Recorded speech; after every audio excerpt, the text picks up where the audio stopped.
ए त्यो आफ्नो धानले हुँदैन होला चिउरा पठाउनु होइन मोटो चाहिँदैन ए त्यो धानै बिउ हान्दाखेरि अर्कै हान्ने अर्कै हाल्ने ओहो प्रभु के हुनुहुन्छ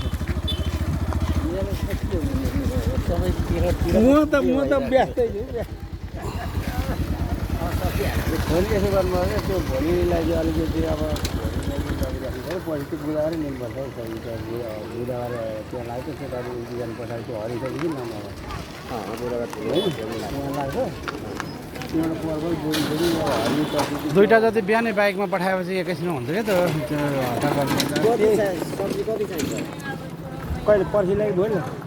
भोलि त कति लाग्छ होइन पर्सिलाई पनि चाहियो होला नि त मान्छेको पर्सिलाई पनि मासु हुन्छ दुई थरीको मासु हुन्छ मैले भनेको एउटा परवल मात्रै बनाउनु कि अरू केही नबनाउनु परवल र त नि अनि एउटा मात्रै छ परवल र आलु भइहाल्यो एउटा दालेको भइहाल्यो दाल झाँसीको दाल भइहाल्यो खसीको मासु भयो कुखुराको मासु भयो अनि चटनी भयो त्यही त हरेक कुरो हुन्छ त्यसमा धेरै चाहिँ तरकारी पर्दैन कि त्यो परवल गर्नु अब त तपाईँलाई रहर लाग्यो साग बनाइदिनु फालिन्छ के फालिन्छ स्पेसल त त्यो धरानको बोडी र परवल र त्यो ल्याउनु ए त नाटक धरानको बोडी किन चाहियो अहिले दिनपत्तामा परवल र आलुको त तरकारी बनाइदिनु कसले खान्छ अर्को आइटम हटाइदिनु सबै हटाइदिनु केही छैन धेर हुन्छ कि मासु र त्यो उनी मान्छेले प्रायः जस्तो मासुकै झोल खाइन्छ मासु खाइदिइहाल्छ अनि एउटा भन्नु दुईवटा रोट खान्छन् बरु है गोरु कुखुरोबाट अनि त्यस पछाडि एउटा सब्जी भयो एउटा चटनी भयो दिनपत्ता सब्जी बनाएर अझ मैले त त्यो चिकनलाई पनि के गर्ने भने चिकन नहाल्ने चिल्ली बनाइदिने अझै स्पेसल त्यो हुन्छ त्यो हुन्छ हजुरको भने चाहिँ झमेला हुन्छ त्यहाँ गोरु रोस्टै बनाइ त्यसलाई चाहिँ अलिकति ऊ पनि धेरै हुन्छ त्यो पनि हुनु थियो खसी घटाउनु गोरु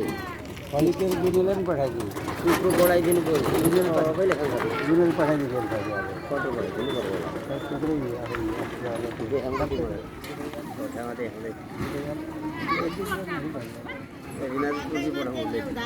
त्यो सबभन्दा ठुलो पठाएको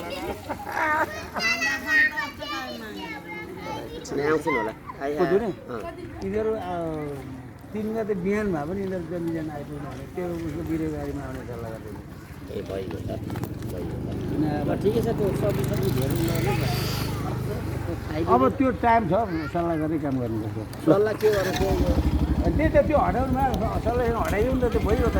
एउटा हटाइदियो परवल र आलु धेरै भएर मान्छे त मैले एक वर्ष दुईवटा बिहा ल ल ल ल ल त्यही गरौँ न हुन्छ त्यो गर्मीमा फालियो भने पनि ठिक हुँदैन नि त कहाँ कता हिँड्नु भएको सल्तिरै लाग्यो जस्तो छ त्यही आएको सल्तिर कता हटैतिर अब पुरै म त आलु चाहिँ पर्सिलाई पनि लगिराख्नु पऱ्यो भनेको यहाँ त्यो बन्द गरेछ त्यो पुरै बोरा स्टोर बन्द गरेछ आलु चाहिँ पर्सिलाई पनि लगिराख्नु पऱ्यो